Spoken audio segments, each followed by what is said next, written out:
And welcome back to All Day Live. We're glad that you're with us. We are covering a lot of headlines today, and of course a lot of them have to do with the Operation Metro Surge that's been happening here in Minnesota, primarily in the Twin Cities area for the last couple of months.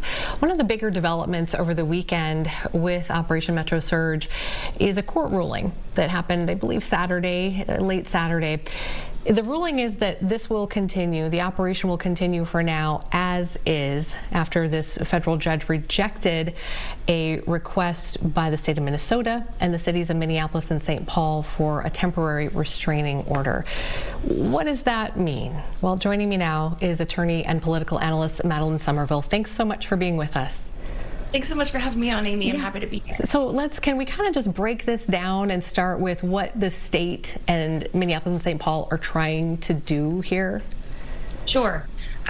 So first, and I'll go off of sort of the framework that we established last time. Yeah. There are two separate lawsuits, right? Yes. One was from Minneapolis and St. Paul, the cities and the state of Minnesota, and then the other one was actually filed by the ACLU. So in this first one, that's with Keith Ellison, that one alleged violations of the 10th Amendment, which is basically the federal government can't come in and tell the state government how to do its business in terms of allocating resources.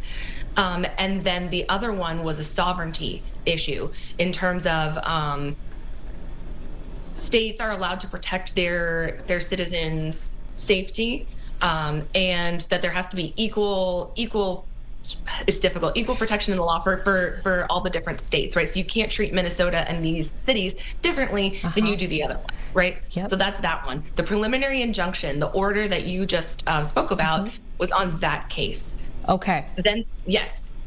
So then there's the other case that is from the ACLU, and that one is about the 4th and 5th Amendments, right? Those are the racial profiling, the coming in without a warrant, the rights that individuals have, right, versus the right that cities and states have. Okay. So the preliminary injunction was filed not on behalf of the people, right? It's technically the people because the people live in the state and the city, but it's issues involving the city and state. That's why they lost, was because when you decide whether or not to grant a preliminary injunction, which means you stop activity for now until the court decides whether what you're doing is okay, you have to balance the harms.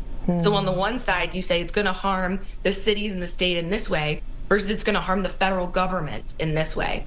And typically the courts give deference to the federal government, just basically benefit of the doubt, because that's just how our system works. It's written, it's not even unspoken, it's written that way. And so the harm that would come from reallocating resources and that would come from the cities not being treated equally did not outweigh, in this judge's eyes, the harm that would come from to the federal government for not being able to enforce its policies. So that's why that happened. And the judge made explicitly clear in her order that if they wanted to file a preliminary injunction on other grounds, that they could do that. The thing I want to communicate, though, is that the violations of the 4th and 5th Amendments, really the preliminary injunction should have come from that case. Because when you do the harm test, when you balance the harms in that case, it gets a lot easier to tell which side is going to face what they call like irreparable harm, right? Where kids aren't going to school, right, because they're afraid to go outside. People's personal rights are being violated. That's not the case when it comes to the 10th Amendment, but it is the case when it comes to the 4th and 5th.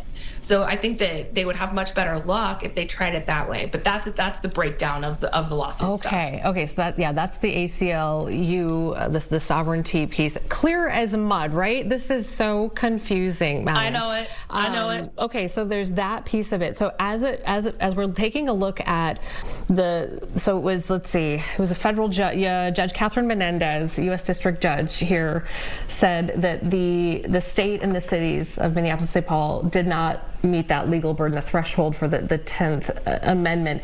I had heard one of the political analysts this morning that we had on say that when he took a look at it, at the draft, he could see immediately that there wasn't enough there. could the state and these cities have done more? Should they have done more? I don't know how much you've had to take how much time you've had to take a look at the details here. So when he says there's not enough there, it comes in part because this is such an unprecedented case that it's difficult. It's difficult to frame it in a way where the facts of this issue would fit into a framework from a case from the past, and you can go look at what they did there, see how that was irreparable harm. Like for sure we're going to have that here if you violate the 10th Amendment. But the courts believe that there is irreparable harm that would come to the federal government and the people not being able to execute federal directives, not being able to execute federal immigration law. And that needs to be considered significantly. And so if the deference is already being given to them, and that when you're balancing the harms and you're saying, okay, well, the harm on that side, right, we already give deference to, and then the harm on this side is that cities aren't being treated equally and our resources are being allocated differently, then you go, okay, well, I guess this one wins out. There was also a judge who had ruled the same thing in the Eighth Circuit, and actually their argument was even better. I'm not sure why, because I didn't read that one. I just know that this judge referenced the order from the Eighth Circuit where they asked for a preliminary injunction as well, and it wasn't granted, and the circumstances were even more dire on the city side than it was in this case. So Madeline, we're here, we have a long format where we can break things down, and we've had you on multiple times over the course of the last year to help us understand the little twists and turns of the legal pieces here. I think most of the people watching, though, are just saying, okay, but when is this going to all end? For whatever reason, when is this going to be over? So as you take a look at the legal pieces of this and what's in the developments now, things don't move quickly through the court systems. I mean, what are you looking at as you look at timeline here and what could be next? So I think that what the federal government has been doing with the rights of people in Minneapolis is, I think that constitutes a severe and irreparable harm. And I think that if the ACLU were to file preliminary injunction on ICE activity based upon the violations of the Fourth and Fifth Amendments, I think they would have great success. Now, that is not a city or a state going against the federal government. It's a non-governmental organization, the ACLU, right? So there's always politics that are involved in this situation. And I think right now, when it comes to President Trump, I've never thought that he was an ideologue. I think that he wants to give the people what they want. And I think the way he won the election was because he was able to flip swing voters and people who were independents. And I think that the swing voters and the independents are not liking what they're seeing in terms of tactics from ICE. And so he knows that he's losing people. So I think that he feels like time is running out and that it's likely that things will de-escalate. And I'd love to get into that a little bit because I've been doing a lot of digging on what's been going on. Oh, awesome. Okay, thank you. No, please do. And I'm curious about that as we're talking about caucusing starting tomorrow and what this looks like for the midterms, particularly obviously for the Republican, those who are running for office here locally. I think that's a great place to go with this. So please. Yeah, thank you. So I'd love for the people of Minneapolis to know this because it's not something that they've been discussing on network news, but it's absolutely true. And I know that because federal judges have said it in other cases and written it down. So, for example, we all know that recording law enforcement is a First Amendment right. It's been confirmed by 7 different circuit courts and the Supreme Court.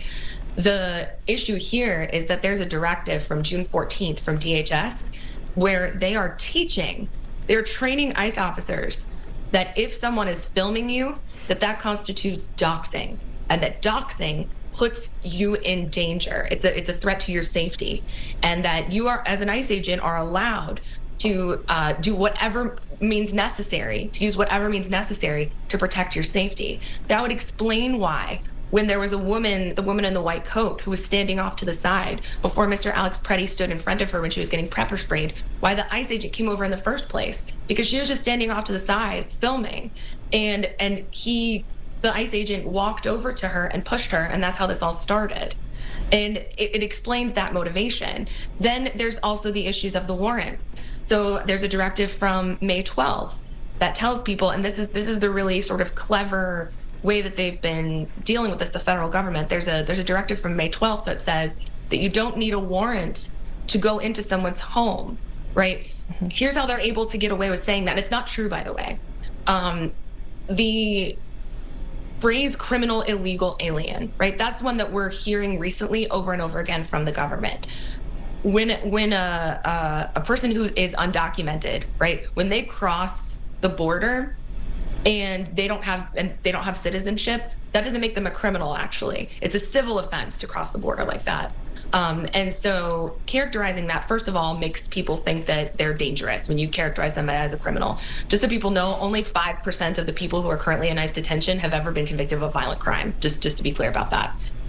But the deal is, because it's a civil offense and not a criminal offense, right, and they want to detain you for that civil offense, which they can do, they're going and getting administrative warrants instead of criminal warrants. But the criminal warrant is the one that allows you to enter the house. So they're coming with administrative warrants, which do not allow you to enter the house. They're just saying, we have a warrant, and people are believing that they can enter the house, right? I guess I can't. My conclusion is that it's deliberate, right? But to be fair, those are all true things that have happened in that order. And my conclusion about the framing of criminal illegal alien is my conclusion. And my conclusion about this is why they did it this way is my conclusion. But all of those are facts.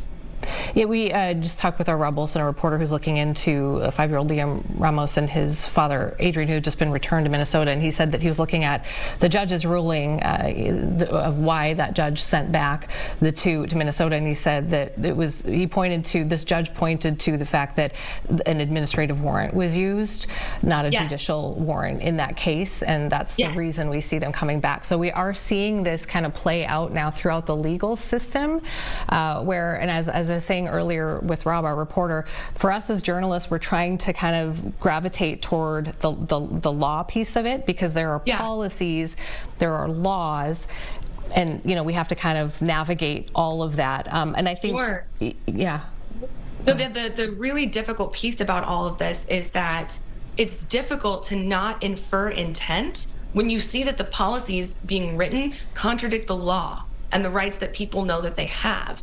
So that's the way that they're being structured. And when it comes to Mr. Ramos, the 5-year-old's father, Did I interrupt you? No, go ahead. So when it comes to that, this is something that I actually am really excited to be able to tell people about, because nobody has really said it yet, and it just needs to be known. The people who have active asylum cases, right? People who have active immigration cases are being filed in the system, and I know this because I looked at ICE data itself. They're being filed under those who have a removal order, and they can do that. They're allowed to do that. The problem is when they do that, they are allowed to detain you until your asylum case is heard. Now, we've never done it that way in the past. It's never been like that, because if you're not a violent person, there's no reason to detain you, right? They would just let people come to their hearings once the time was ready. And they're not giving people any warning of this. That's exactly what happened to the father in that case. He had an active asylum case. He hadn't done anything wrong. There was no warrant for his arrest, and people just showed up to take him when he was following all the rules. And so, and if you want to know actually how many people who are in ICE detention that fall into that category, it's 1 in 10. 1 in 10 people have active legal immigration cases where they're actually being detained, and they're telling them, we have ICE officers on camera saying, we're just going to detain you until your hearing. We're not going to give you any notice of that. You have to do, your kids can deal with however they want to deal with it.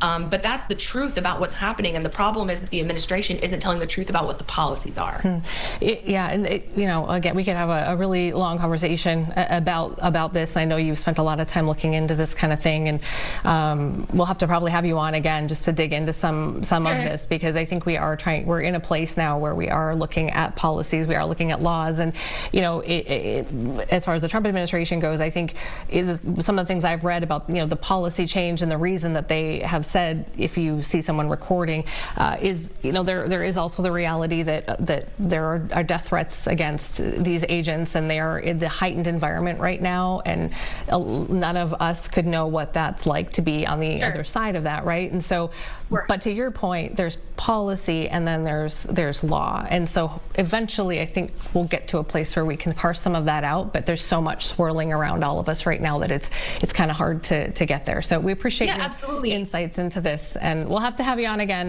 you know, another time when, you know, I can kind of read through some more things and parse through some more questions and things like that. But we always appreciate you weighing in.